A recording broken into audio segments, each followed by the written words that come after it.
नमस्कार, सोशल संवाद में स्वागत है। मैं शशि भूषण। आज हम बात कर रहे हैं कोरोना की दूसरी लहर में आपने देखा जिस तरीके से जो खासकर जो कमाने खाने वाले लोग थे, असंगठित क्षेत्र के जो मज़दूर थे, उन पर काफ़ी फ़र्क पड़ा और बहुत सारे लोगों की नौकरियां चली गई, बहुत सारे लोगों के पास रोज़गार नहीं था।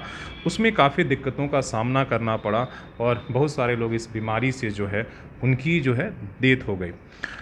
ऐसे समय में सरकार ने तरह-तरह के जो है योजना भी निकाले और ख़ासकर इस मौके पर जो श्रम विभाग है उनकी कहीं न कहीं ज़िम्मेदारी ज़्यादा महत्वपूर्ण हो जाती है और इसके लेकर क्या कुछ श्रम विभाग के पास उन मज़दूरों के लिए स्कीम है और किस तरीके से वो इसका फ़ायदा उठा सकते हैं, आज उस पर हम बात करेंगे। और हमारे साथ जो है श्रमायुक्त राजेश सर प्रसाद सर हैं, उनसे हम बात करेंगे और समझेंगे कि कैसे जो है असंगठित क्षेत्र के जो मज़दूर हैं वो इसका फ़ायदा उठा सकते हैं। तो सबसे पहले बातचीत करने के लिए स्वागत है। बहुत बहुत धन्यवाद आपको भी। कोल्हान हमने बोला वो तो पूरे तीनों जिला के लिए सर। आप बिल्कुल तो बिल्कुल, यहीं ये से कोल्हान प्रमंडल के उप शर्मायुक्त हूँ। हाँ, राजेश प्रसाद मेरा नाम है। डीएलसी बोलने में बड़े आसान रहता है लेकिन जी जी, हिंदी में हम लोग डीएलसी ही लोग शॉर्ट में मेरे पोस्ट जानते को हैं। जानते हैं। हाँ, तो पहला सवाल यही रहेगा कि सर किस तरीके से जो स्थिति हम सब ने देखा, आपने खुद ही विटनेस रहा, काफ़ी लोग जो है कोरोना काल में काफ़ी परेशान रहे हैं। छोटी-छोटी मदद भी उनके लिए बड़ा साबित हुआ। तो आपके पास क्या स्कीम रहा, किस तरीके से लोग फ़ायदा उठा सकते हैं जो असंगठित क्षेत्र वाले हैं और कौन-कौन लोग उसके दायरे में आएँगे? थोड़ा उसके बारे में बताएँ। देखिए, हमारे यहाँ कल्याणकारी योजनाएं 3 चल रही हैं। एक निर्माण मजदूरों के लिए है, दूसरे असंगठित मजदूरों के लिए है और तीसरा प्रवासी श्रमिकों के लिए है। प्रवासी श्रमिक उसे कहते हैं जो कि हमारे राज्य से दूसरे राज्य में काम करने चले जाते हैं, या तो वो किसी फैक्ट्री में जाके काम कर रहे हों या निर्माण कार्य में या कोई भी कार्य कर रहे हों। तो वैसे श्रमिक प्रवासी श्रमिक होते हैं, तो वैसे श्रमिकों का निबंधन हमारे श्रम प्रबंधन प्राधिकारी भी करते हैं, पंचायत सचिव भी करते हैं। यदि वो निबंधन करा के जाते हैं, यदि उनके साथ कोई घटना वहाँ घट जाती है, यदि उनका प्राकृतिक आपदा जैसे भी कोरोना आया था, कोरोना चल भी रहा है, तो कोरोना के कारण यदि उनकी मृत्यु हो जाए या एक्सीडेंटल डेथ हो जाए, तो वैसी स्थिति में यदि वो निबंधन करा के जाते हैं तो उनके आश्रित को हम लोग सरकार की ओर से 1.5 लाख रुपये सहायता प्रदान करते हैं। यदि वो बिना निबंधन के भी गए थे, तब भी उनके आश्रित को हम लोग यदि प्राकृतिक आपदा यानी कि कोरोना से या एक्सीडेंटल डेथ हो गया हो, तो 1 लाख रुपये सहायता उनके आश्रित को ये देते हैं। प्रवासी मज़दूरों के लिए है कि असंगठित के सभी क्षेत्र, मतलब जो यहाँ भी रह रहे हैं उनके लिए भी है? नहीं नहीं, ये प्रवासी मजदूरों को मैंने बात बतलाया जो कि हमारे राज्य से या दूसरे दूसरे राज्य। राज्य में काम करने गए हैं। जैसे घटना भी हम बताना चाहेंगे कि घाटशिला क्षेत्र के एक मजदूर चेन्नई से लौटने क्रम में उनका कोरोना के कारण डेथ हो गया है। तो उसकी सूचना हम लोग को प्राप्त है, हम लोग आवेदन प्राप्त कर रहे हैं, तो उनके आश्रित को हम लोग 1 लाख रुपया सहायता प्रदान करेंगे। तो ये प्रवासी मजदूरों के लिए स्कीम है। दूसरे हैं असंगठित मजदूर।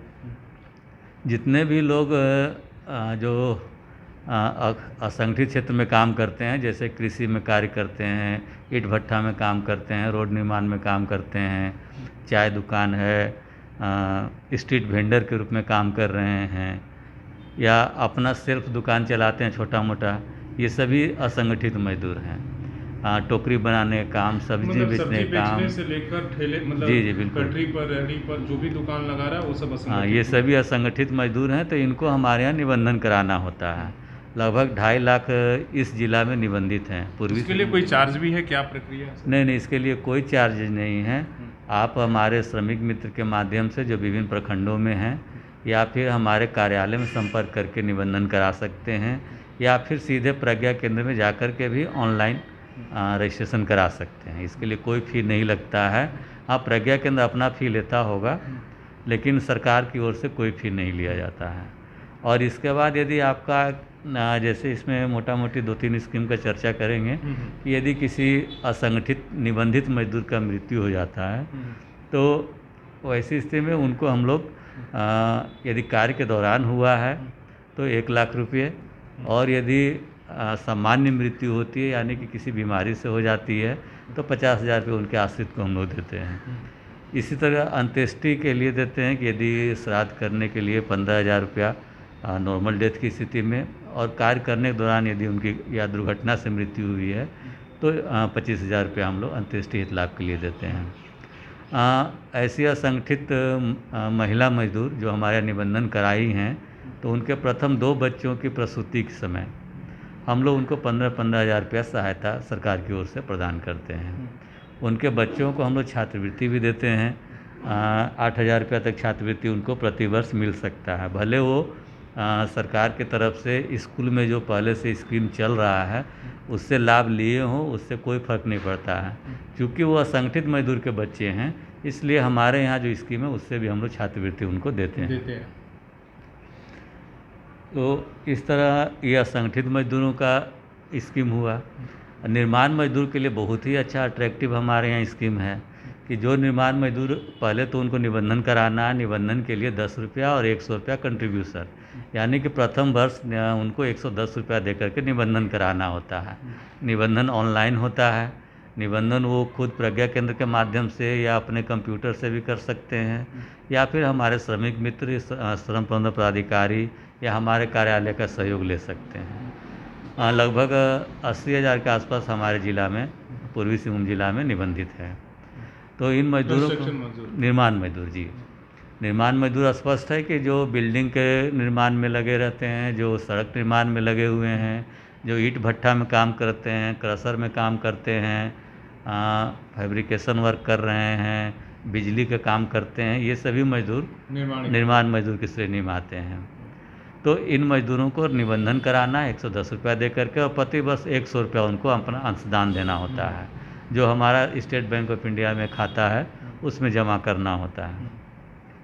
इसके बाद निबंधन के पश्चात तो सबसे पहले तो हम बताएंगे कि वो मृत्यु दुर्घटना योजना से आच्छादित हो जाते हैं। यदि कोई मजदूर, निर्माण मजदूर हमारे यहाँ निबंधित हैं और किसी, जैसे कल एक घटना हम लोग जानकारी पेपर से प्राप्त हुआ है कि मुसाबनी में एक पानी टंकी बन रहा था, उसमें एक मजदूर का गिरने से डेथ हो गया। तो यदि वो मजदूर हमारे यहाँ निबंधित होंगे तो क्योंकि कार्य के दौरान ये घटना हुई है, जांच पड़ताल में यदि आता है कि कार्य के दौरान ही ये घटना हुई है, तो उनको 5 लाख रुपया उनके आश्रित को हम लोग सहयोग कर पाएंगे। और निर्माण वाले के लिए 5 लाख है। जी। यदि निबंधन नहीं कराए होंगे तो इस स्कीम से वो वंचित हो जाते हैं।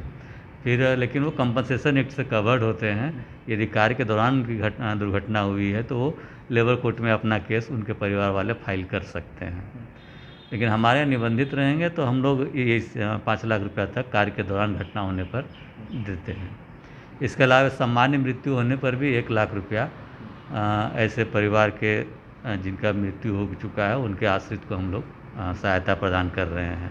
इतना ही नहीं है, हम लोग 10,000 रुपया अंत्येष्टि के लिए, और उनके जो स्पाउस जीवित हैं, यदि पति या पत्नी जो भी जीवित रह गए हैं उनको प्रति माह 500 रुपया महीना के हिसाब से पेंशन देते हैं। मतलब और यदि जो है सभी फायदा है। बिल्कुल। और यदि उनके पति पत्नी दोनों डेथ हो चुके हैं, मतलब पत्नी मान लिया जाए पहले डेथ कर गई, पति आज डेथ किए हैं, तो उनके जो 18 साल से कम उम्र के जो बच्चे हैं उनको वो पारिवारिक पेंशन, अनाथ पेंशन के रूप में हम लोग देते हैं। हमारे यहाँ 2 पेंशन इस तरह का दिया जा रहा है, जिनके माता पहले डेथ कर गई थी, पिता बाद में डेथ किए। और सबसे बड़ा लाभ हमारे यहाँ हम कह सकते हैं कि निर्माण मजदूरों के बच्चों के लिए है। यदि आपके बच्चे पढ़ रहे हैं, यदि पहला क्लास पास करते हैं तो हम एक बच्चा के लिए 5,000 रुपया स्टाइपेंड देते हैं, यानी एक परिवार से 2 बच्चा स्टाइपेंड ले सकता है। तो इस तरह 10,000 रुपया आपको स्टाइपेंड के रूप में हमारे कार्यालय से प्राप्त हो सकता है यदि आप निर्माण मजदूर हैं, यदि आपने निबंधन कराया है। यदि बच्चे इंजीनियरिंग करते हैं तो हम लोग 50,000 रुपया प्रति वर्ष छात्रवृत्ति के रूप में देते हैं। तो इस तरह ये हमारे काफ़ी अट्रैक्टिव है। तो इसके लिए सबसे पहले ज़रूरी है कि निर्माण मजदूर हों, असंगठित मजदूर हों या प्रवासी मजदूर हों, अपना निबंधन करा लें। निबंधन हमारा एकदम ऑनलाइन होता है, श्रमाधान पोर्टल में जाके भी कर सकते हैं, मोबाइल में आप आसानी से कर सकते हैं। आधार कार्ड यहाँ का जी, झारखंड प्रवासी ऐप भी अभी लॉन्च हुआ है, उसको भी आप डाउनलोड कर सकते हैं प्ले स्टोर से, और उससे प्रवासी मजदूर अपना निबंधन करा सकते हैं। इसके लिए डॉक्यूमेंट है क्या, आधार कार्ड या और कुछ चाहिए? बस उसके लिए आधार कार्ड, उनको उसमें आधार संख्या लिख देना होता है, डॉक्यूमेंट्स कुछ की आवश्यकता नहीं। आधार कार्ड वो अपना लिख देते हैं, वो हमारे यहाँ से हो जाता है, बशर्ते को दूसरे राज्य जा रहे हों। ऐसा नहीं कि इस जिला से दूसरे जिला जा रहे हों तो फिर उनका निबंधन मान लीजिए नहीं यहीं किया पे जाता काम है। कर रहा हो किसी सेक्टर में तो वो भी करा सकता है ना, हाँ, वो प्रवासी में नहीं करा सकते हैं, वो बीओसी या संगठित जिसमें आते हैं उसमें। उसमें निबंधन करा सकते हैं। तो जैसा कि सर ने बताया और ऐसे अनेक आपको जो है ये फ़ायदे हैं, बाकायदा इन्होंने बुकलेट आप देख लीजिए। जो प्रवासी हैं, असंगठित मज़दूर हैं या वो कामगार हैं या कंस्ट्रक्शन में लगे हुए हैं, तमाम तरह के जो है ये फ़ायदे हैं आपके लिए हैं और इसके लिए कोई चार्जेस नहीं है। हालांकि देखिए खबर घटना दुर्घटना का तो हम देते रहते हैं, लेकिन ये सीधे आपके फ़ायदे की है, इसलिए हमने एक बार जानकर, इसलिए कि प्रचार प्रसार होर्डिंग पेपर के माध्यम से तो आपने देखा होगा, तो हमने खुद ही जो है एक बार जो है अपने बातचीत के क्रम में आपको बताने के लिए, क्योंकि बहुत सारे जो मज़दूर भाई हैं, बहुत सारे लोग हैं जिन्हें मदद की ज़रूरत है और डिपार्टमेंट बाकायदा बैठा हुआ है और उन्हीं के कल्याण के लिए ये सारे जो है स्कीम हैं, तो आप इनका फ़ायदा ज़रूर लें। और ज़्यादा डिटेल्स के लिए अगर आपको ज़्यादा अगर जानकारी नहीं है तो इसमें टोल फ्री नंबर भी दिया गया है, हम इसको बाकायदा हम लिख देंगे। और अगर आपको बाकी चीज़ अगर झंझट समझ में नहीं आ तो आप सीधे जो है यहाँ ऑफिस में भी आकर आप संपर्क करके इसके बारे में जानकारी ले सकते हैं। तब तक के लिए धन्यवाद। मेरे सहयोगी सी राममूर्ति के साथ मैं शशि भूषण, सोशल संवाद न्यूज़, झारखंड।